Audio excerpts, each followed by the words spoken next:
Hello दोस्तों। तो part number 6 में आपका स्वागत है। अभी हम देखो पार्ट नंबर 5 तक हमने निपटा दिया था। ये पार्ट नंबर 6 और अब ये चैप्टर ना बिल्कुल खत्म होने के कगार पर आ गया है।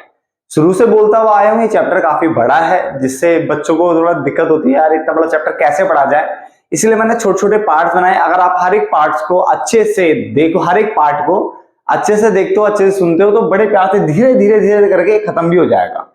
जहां तक मुझे लगता है अब ये शायद ये 2 पार्ट का ही चैप्टर रह गया हो, दो पार्ट और बनने वाले होंगे, फिर ये खत्म हो जाएगा। ठीक है, जहां तक मुझे लगता है। ठीक है, बाकी 3 बन जाएंगे तो अलग बात है, बट 2 में खत्म होना चाहिए। वैसे देखो हमारे पास आज है स्थान मिश्रण क्या होता है। क्योंकि देखो विपणन के हमने जो मिश्रण के तत्व पढ़े थे, अगर आपको याद हो विपणन मिश्रण के तत्व पढ़े थे, उसमें मैंने उत्पाद मिश्रण पढ़ाया था, आपको मूल्य मिश्रण पढ़ाया था, संवर्धन मिश्रण पढ़ाया था और स्थान मिश्रण पढ़ाया था। देखो कितने पढ़ाए थे आपको, मैंने 4 पढ़ाए थे आपको। उत्पाद मिश्रण, नंबर 2 जो मैंने आपको पढ़ाया था वो आपका था मूल्य मिश्रण, नंबर 3 आपका था संवर्धन मिश्रण और चौथा था आपका स्थान मिश्रण। 3 ऑलरेडी हमारे डन हो चुके हैं। ठीक है, अब ये चौथा हमारा स्थान मिश्रण ये रहा बेटा। क्लियर है। स्थान मिश्रण जिसको हम भौतिक वितरण मिश्रण भी कहते हैं, इसकी अगर हम बात करें तो इसका अभिप्राय उन सभी निर्णयों के योग से, यानी इसका अभिप्राय उन सभी निर्णयों यानी डिसीजंस के योग से, टोटल से, जो उत्पाद को उपभोक्ताओं के लिए, किसके लिए, उपभोक्ताओं के लिए उपलब्ध करवाने हेतु लिए जाते हैं। कि कैसे प्रोडक्ट को कंज्यूमर्स तक क्या करना, उपलब्ध करवाना, तो उससे रिलेटेड निर्णय यहां पे आने वाले हैं।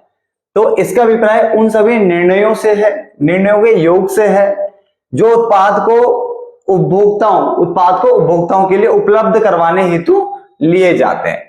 उत्पाद को उपभोक्ता तक पहुंचाने के लिए स्थान मिश्रण में निम्न के संबंध में ये निर्णय लिए जाते हैं। मतलब निम्न के संबंध में निर्णयों को सम्मिलित किया जाता है। कौन कौन से निर्णय आते हैं, वितरण माध्यम आता है यहाँ पे और भौतिक वितरण, 2 चीजें आती है यहाँ पे, वितरण माध्यम और भौतिक वितरण। यहां तक समझने की कोशिश करना बेटा। पहले तो वितरण माध्यम क्या, पहले इसको पढ़ लेते हैं, फिर मैं इसको रिपीट करूंगा, ध्यान से समझना। ठीक है, वितरण माध्यम होता क्या है, तो वितरण माध्यम से अभिप्राय उस मार्ग से है, यहां पे हम उस मार्ग की बात कर रहे हैं जिससे होकर, यानी जिस मार्ग से होकर वस्तुओं का स्वामित्व, स्वामित्व मतलब ऑनरशिप वह अधिकार, यानी जो पोजीशन है वो उत्पादक बोलो या फर्म बोलो एक ही बात है, से उपभोक्ता के पास चला जाता है। इसने बोला ये वो मार्ग है जिससे होकर वस्तु और सेवाओं का जो, वस्तुओं का जो स्वामित्व होता है, वस्तुओं का जो स्वामित्व है, जो अधिकार है, वो उत्पादक से उपभोक्ता तक चला जाता है। क्लियर हो गया। आगे लिखा हुआ है भौतिक वितरण की अगर हम बात करें तो भौतिक वितरण से अभिप्राय उन सभी क्रियाओं के योग से, उन सभी क्रियाओं, यहाँ पे क्रियाओं की बात कर रहा है कि योग से जो वस्तुओं को, सेम वही पॉइंट है यहाँ पे, निर्माता मतलब वही उत्पादक से लेकर ग्राहकों तक पहुंचाने के लिए आवश्यक है। तो यहाँ पे हम बात कर रहे हैं, यहाँ पे क्रियाओं की बात कर रहे हैं जिनका काम क्या है, वस्तुओं को निर्माता मतलब जो बना रहा है उससे, यानी उत्पादक से ग्राहकों तक पहुंचाने के लिए आवश्यक है। जबकि यहाँ पे हम मार्ग की बात कर रहे हैं जिसमें बताते हैं वस्तुओं का जो स्वामित्व यानी ऑनरशिप है, जो पोजीशन यानी अधिकार है, वो उत्पादक से कहां तक जा रहा है, उपभोक्ताओं के पास जा रहा है। क्लियर हो गया। अगर हम बात करें कि ये बात क्या है, देखो मार्ग आ रहा है, स्वामित्व आ रहा है, अधिकार आ रहा है, यहीं पे यही बात है ना। अगर हम बात करें तो यहाँ पे किन किन मध्यस्थों से होकर, यानी हम यहाँ पे मध्यस्थ नहीं, जो मीडिएटर होता है ना, बीच में मिडल मैन आते हैं, यहाँ पे मिडल मैन की बात कर रहा है। यानी पहले मान लो उत्पादक के बाद मान लो इसके पास क्या, किसके पास, एजेंट के पास, एजेंट का थोक विक्रेता, फुटकर विक्रेता, इस टाइप का कॉन्सेप्ट मतलब एक, मतलब यहाँ पे मध्यस्थों की बात कर रहा है कि मध्यस्थ कितने आएंगे, बिचौलिए कितने आएंगे। ठीक है, तो ये बिचौलियों की बात कर रहा है बेटा, किसकी बात कर रहा है, बिचौलियों की बात कर रहा है। जबकि अगर हम इसकी बात करें, यहाँ पे बिचौलियों की बात नहीं कर रहा है, यहाँ पे कह रहा है बस वास्तव में, वस्तु वास्तव में कैसे पहुंचेगी ये बताओ, बस वस्तुएं वास्तव में कैसे पहुंचेगी इसकी बात कर रहा है बस ये। और यहाँ पे मध्यस्थ आ रहे हैं, कितने मीडिएटर है बीच में, कितने बिचौलिए हैं, ठीक है, उसकी बात कर रहा है। क्लियर हो गया। तो मैं इसको एक बार रिपीट कर रहा हूं बेटा, ध्यान से सुनना मैंने क्या बोला। ठीक है, मैंने बोला स्थान मिश्रण या भौतिक वितरण मिश्रण की अगर हम बात करें तो इसका अभिप्राय उन सभी निर्णयों के योग से, यानी यहाँ पे वो सभी निर्णय लिए जाते हैं जो उत्पाद को उपभोक्ताओं के लिए उपलब्ध करवाने हेतु लिए जाते हैं, उत्पाद को उपभोक्ताओं के लिए उपलब्ध करवाने हेतु लिए जाते हैं। क्लियर है। मैं ये वाली लाइट भी जला देता हूं आपके लिए, ठीक है ना, थोड़ा और आपके लिए बेस्ट हो जाएगा वीडियो क्वालिटी। क्लियर है। चलो, उसके बाद मैंने बोला उत्पाद को उपभोक्ताओं तक पहुंचाने के लिए स्थान मिश्रण में ये 2 बातें आती हैं। पहली बात आती है वितरण माध्यम, जिसमें बोला हमने इससे अभिप्राय उस मार्ग से है जिससे होकर वस्तुओं का जो स्वामित्व है यानी जो ऑनरशिप है और जो अधिकार है पोजीशन है वो उत्पादक से उपभोक्ता तक चला जाता है। भौतिक वितरण से अभिप्राय उन सभी क्रियाओं के योग से है जो वस्तुओं को उत्पादक यानी निर्माता से ले जाकर ग्राहकों तक पहुंचाने के लिए आवश्यक है। यहाँ पे हम बात करते हैं किन किन मध्यस्थों की बात हो रही है, यानी मिडलमैन से होके जा रही है। यहाँ पे हम बात करते हैं कि वास्तव में वस्तु कैसे पहुंचेगी। क्लियर हो गया, डन यहां तक। नंबर 3 आगे चलते हैं, वितरण माध्यमों के प्रकार, यानी वितरण माध्यम में कौन कौन आते हैं। तो पहला है प्रत्यक्ष माध्यम। प्रत्यक्ष माध्यम मतलब डायरेक्ट आपका ये वे होता है जिसमें उत्पादक यानी निर्माता से गुड्स सीधा उपभोक्ता के पास जाता है, यानी बीच में कोई मिडलमैन देखने को नहीं मिलेगा, बीच में कोई बिचौलिया देखने को नहीं मिलेगा। तो उत्पादक यानी निर्माता से सीधा उपभोक्ता तक चला गया। जबकि दूसरे वाले में अगर हम बात करें अप्रत्यक्ष आता है, तो पहला प्रत्यक्ष था दूसरा अप्रत्यक्ष। तो ये वाला पेज पूरा कंप्लीट हो गया। अप्रत्यक्ष की बात करें तो उसमें एक स्तरीय आता है। एक स्तरीय मतलब जिसमें सिर्फ एक बीच में एक ही बंदा आएगा। तो उत्पादक से पहले फुटकर व्यापारी के पास जाएगा, फिर फुटकर व्यापारी से उपभोक्ता के पास जाएगा, यानी बीच में एक आ गया। फिर आता है द्विस्तरीय, इसमें दो बंदे आने वाले उत्पादक और उपभोक्ता के बीच में। तो उत्पादक से पहले थोक विक्रेता के पास जाएगा, थोक विक्रेता, ठीक है ना, और थोक विक्रेता से फुटकर व्यापारी के पास जाएगा, फिर वहां से आ जाएगा उपभोक्ता। भाई आपने देखो ना, होलसेलर रिटेलर सुने ना, वही बात कर रहा है। उत्पादक से रिटेलर, रिटेलर से मान लो किसके पास चला गया, उपभोक्ता के पास। यहां से उत्पादक, उत्पादक होलसेलर, रिटेलर, फिर उपभोक्ता। अब इतनी स्थिति में उत्पादक से पहले एजेंट के पास जाएगा, एजेंट से फिर थोक विक्रेता, फिर फुटकर व्यापारी और उसके बाद उपभोक्ता के पास जाता है। यहां तक कोई दिक्कत नहीं, क्लास में नोट डाउन करो बेटा साथ साथ में।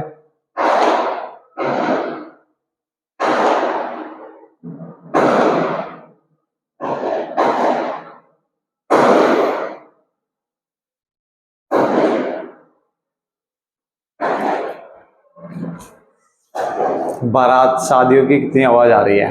अब तो सबके यहाँ पार्टी पार्टी होगी, है ना, शादियों का सीजन आ चुका है।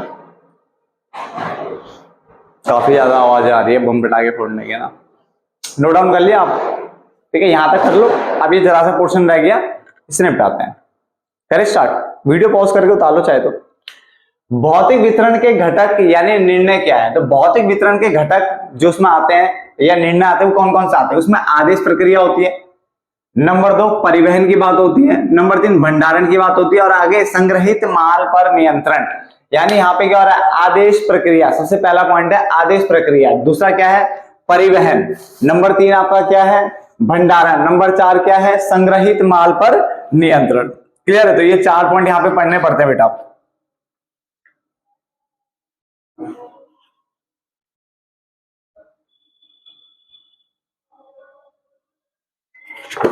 क्लियर है। तो भौतिक वितरण के अगर आपसे कोई घटक पूछेगा, निर्णय पूछेगा, तो आप क्या बोलोगे, आदेश प्रक्रिया पहला। यानी जैसे आप मान लो आपने किसी को आदेश दिया कि मुझे ये माल चाहिए, तो उस माल को भाई तैयार करने की जो प्रक्रिया होती है वो आदेश प्रक्रिया कहलाती है, कि ग्राहक के अकॉर्डिंग क्या माल तैयार करना एंड ऑल। दूसरा उसके आदेश के अनुसार, है ना, माल तैयार करना। फिर परिवहन मतलब ट्रांसपोर्टेशन, मतलब माल को एक जगह दूसरी जगह ले जाने के लिए काम आता है। भंडारण माल को एक जगह रखने के काम आता है कि भंडार करना माल का। और संग्रहित माल पर नियंत्रण, यानी जो आपने माल जो भंडार करके रखा उसका उस पर नियंत्रण भी तो करना है। तो 4 चीजें, आदेश प्रक्रिया, ग्राहक के आदेश के अनुसार यहाँ पे काम करना, ठीक है ना। परिवहन हो गया, भंडारण और संग्रहित माल पर नियंत्रण। ये मैंने रिपीट किया बेटा ये वाला, ठीक है, पहले लिख दिया था पर दोबारा लिखा कि देखो हमने ये जो 4 पढ़ने थे, चारों पढ़ लिए। इस 4 में अब जो संवर्धन वाला है इसके 4 पॉइंट हमें पढ़ना है। ये पॉइंट भी मैं पहले लिख चुका हूँ। संवर्धन वाला जब मैंने समझाया था उसमें लिखा था मैंने 4 पढ़ाने, विज्ञापन, व्यक्तिगत विक्रय, ठीक है, विक्रय संवर्धन और प्रचार। ये 4 पढ़ने और 4 पढ़ते ही चैप्टर खत्म हो जाएगा, जिसमें से एक भी छोटे छोटे हैं, ज्यादा बड़े नहीं है कोई भी, ठीक है। पहले बात कर रहे थे विज्ञापन होता क्या है। एडवर्टाइजमेंट सबको पता है बेटा, एडवर्टाइजमेंट होती क्या है। तो इससे अभिप्राय संभावित उपभोक्ताओं को, यानी जो आपके संभावित उपभोक्ता, जो आपको लगता है कि ये उपभोक्ता मेरे हो सकते हैं, पॉसिबल है, ठीक है ना। तो संभावित उपभोक्ताओं को किसी विशेष उत्पाद अथवा, ठीक है, जो आपके पोटेंशियल जो कंज्यूमर्स है, कस्टमर्स हैं, जिनको आप अपना कस्टमर बना सकते हो, तो उनको उत्पाद तथा सेवा, उत्पाद के बारे में, सेवा के बारे में या विचार के बारे में, भाई देखो प्रोडक्ट हो सकता है, सर्विस हो सकता है और आइडिया भी हो सकता है, उसकी पर्याप्त जानकारी उपलब्ध करवाना ताकि वे उसकी ओर आकर्षित हो। विज्ञापन है क्या भाई, एक ऐड आता है, वो ऐड इस तरह से दिया जाता है कि लोग जो है ना उस उत्पाद या उस सेवा या फिर उस विचार की ओर क्या हो, आकर्षित। जैसे म्यूचुअल फंड वाले करते हैं कि ये वाली आइडिया, ऐसे पैसे यहाँ पे इन्वेस्ट करो, अच्छा होगा। तो वो एक तरह से विचार की बात करवा रहा है, ठीक है ना, कि क्या नाम है, इस तरह से आप ये कर सकते हो, ये कर सकते हो। आते हैं ना स्टॉक मार्केट में इन्वेस्ट करने के लिए, वो विचार करवाते हैं, आइडिया देते हैं कि ऐसा करो वैसा करो, पैसा इन्वेस्ट करने का तरीका से। सर्विस भी हो सकता है, सर्विस के लिए भी आइडियाज आते हैं उसमें, ठीक है। और तुम्हारे उत्पाद इन प्रोडक्ट से रिलेटेड तो बतेरी आती है, पैप्सी को पता है किस किस के एडवर्टाइजमेंट आते रहते हैं। तो इससे अभिप्राय संभावित उपभोक्ताओं को, यानी जो जिनको तुम्हें उपभोक्ता बनाना है, जिनको तुम अपना कस्टमर बनाना है, उनको विशेष उत्पाद के बारे में या फिर विशेष उत्पाद के बारे में, सेवा के बारे में और विचार के बारे में क्या करना कि पर्याप्त जानकारी देना, जब जानकारी उपलब्ध करवाना, ताकि वे उसकी ओर क्या हो, आकर्षित हो। एडवर्टाइजमेंट इसीलिए की जाती है ताकि लोग आपकी ओर आकर्षित हो। उसके बाद विज्ञापन की विशेषताएं क्या है? विज्ञापन की विशेषताएं ये है कि बेटा इससे पहले तो फर्म यानी कंपनी की लागतों में वृद्धि होती है। अगर विज्ञापन करोगे बेटा तो खर्चा तो लगेगा ना, तो लागतों में वृद्धि होती है, पहला पॉइंट क्लियर। नंबर 2, अव्यक्तिगत प्रस्तुतिकरण। जब भी विज्ञापन होता है तो वो आपके सामने नहीं होता है। अब टीवी पे एडवर्ट सलमान खान आकर के मान लो पेप्सी या किसी का भी वो करता है, मान लो कोई भी प्रोडक्ट को एडवर्टाइज करता है, उसके बारे में बताता है, तो अव्यक्तिगत है, वो आपके सामने नहीं है, से कोई फेस टू फेस नहीं आया कि हाँ ये देखो ये पी लो, या ऐसा कुछ नहीं है। तो ये अव्यक्तिगत होता है, यानी पर्सनल यहाँ पे नहीं होता है, इम्पर्सनल है।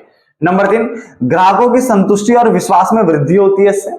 नंबर 4, ये तीव्र है, टीवी के माध्यम से, किसी के माध्यम से एकदम से विज्ञापन होना बहुत तेजी से फैलता है लोगों के लिए पास, ठीक है ना। तो तीव्र और सामूहिक, मतलब सबको एक साथ, ठीक है, संदेश वाहन चलता है इसमें। उसके अलावा आर्थिक विकास में भी क्या है, सहायक है। तो क्या कह रहा है, विज्ञापन की विशेषताएं कोई पूछे तो बोलोगे, एक तो देखो इससे क्या है, विज्ञापन करवाने से क्या होता है, खर्चा होता है, व्यय बढ़ता है, तो लागतों में वृद्धि होता है। और व्यक्तिगत तो इसमें आमने सामने नहीं होता, जो भी विज्ञापन करने वाला है, देखने वाला आमने सामने नहीं होता, ये किसी चीज के माध्यम से होता है, ठीक है ना, जैसे टीवी के माध्यम से हो गया, रेडियो के माध्यम से हो गया।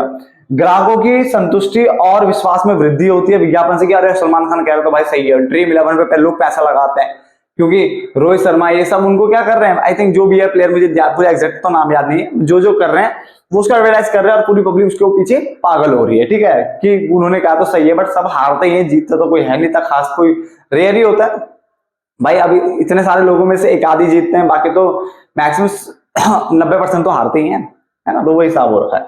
आगे, तीव्र एवं सामूहिक संदेशवान, बहुत तेजी से जाता है। और सामूहिक मतलब सबके पास, मतलब एक तरह से टोटली में, यानी एक वीडियो बनाई, मतलब एक एडवर्टाइजमेंट क्रिएट करा और वो फैलता जा रहा, तो सामूहिक संदेशवान होता है। और आर्थिक विकास में सहायक, और आर्थिक विकास में भी क्या है, सहायक है। हमेशा याद रखना, जैसे मैं दोबारा बोल रहा हूँ, यहाँ पे एग्जांपल दिया ड्रीम 11 एंड ऑल का, तो उसमें आपने देखा होगा बेटा कि वो बड़े बड़े प्लेयर ये सब उनको एडवर्टाइज करते हैं, उसमें आप अपना पैसा लगाते हो। अब आप मान लो आपने 49 जो भी लगता है, 49 29 जो भी लगता है आपने लगाया, और लगाने के बाद आपने मान लो ज्यादा से ज्यादा 49 ही जीतते हो, वापस आपके पैसे वापस आ जाते हैं। पर एक दिन ऐसा आता है जब वो 49 भी आप हार जाते हो, क्योंकि यार इतने सारे लोगों में वो चीज अचीव करना, वो एग्जैक्टली वो मतलब पॉइंट्स अचीव करना आसान तो नहीं होता, ठीक है। तो ये सब चीजें बड़े लोग, क्या नाम है, बड़े बड़े खिलाड़ी एडवर्टाइज करते हैं, जो कि होना तो नहीं चाहिए कायदे के हिसाब से, क्योंकि जितने बड़े बड़े खिलाड़ी उन्होंने पैसा कमा लिया, उन्होंने एक शोहरत कमा ली है, और उसके बाद वो हम जैसी जनरेशन, या जो अब जो जनरेशन आ रही है, उनको क्या है, बच्चों को भी बता रही है कि तुम्हें ये करना चाहिए, तो तुम करोड़पति या लखपति बन जाओगे, समथिंग कॉन्सेप्ट चलता है इनका ना, ठीक है। जबकि ये गलत है, मतलब उनको एक तरह से गलत वे में डाल रहे हैं। उनको ये नहीं बोल रहे कि आप मेहनत करो, पढ़ाई करो, ये करो, खेल कूद में आओ, क्रिकेटर बनो, ये नहीं बोलते हैं। कभी नहीं बोलते, कभी सुना आपने वो बोलते हैं आ जाओ क्रिकेटर बनाते हैं, ऐसे करो, ये करो, मैं फाउंडेशन खोल रहा हूँ, आप यहाँ फ्री में सीख सकते हो, ऐसा कुछ है, या कम फीस में सीख सकते हो, ऐसा कुछ बोलते हैं नहीं। ड्रीम 11 फालतू के विंजो पिंजो गेम खेलने के लिए बोल देते हैं, ठीक है ना। चलो छोड़ो, ये बात की बात है। अभी आज इस पार्ट को फटाफट, मतलब जो भी चीज लिखा फटाफट से नोट डाउन कर लीजिए। मिलते हैं पार्ट नंबर 7 में, और फिर उसके बाद पार्ट नंबर 8 में, जहां पे हम इसको खत्म कर देंगे। क्लियर है? तो फटाफट से नोट डाउन कर लीजिए। धन्यवाद।